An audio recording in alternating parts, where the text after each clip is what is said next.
Hello everyone. In this video we are going to give a detailed introduction of IPC Live View. Let's open Super Live Plus. Then open Device List for Live View. Tap the Live Stream window for Live View functions. Choose whichever channels you want to view IPC through NVR.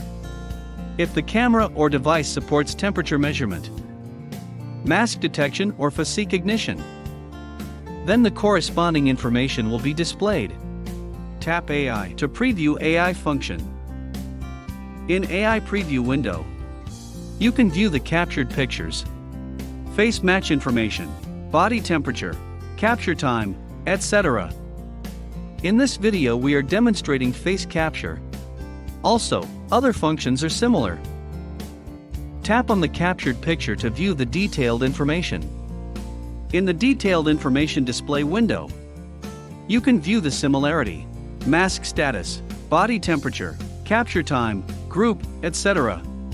That is all about live view functions. Thank you for watching.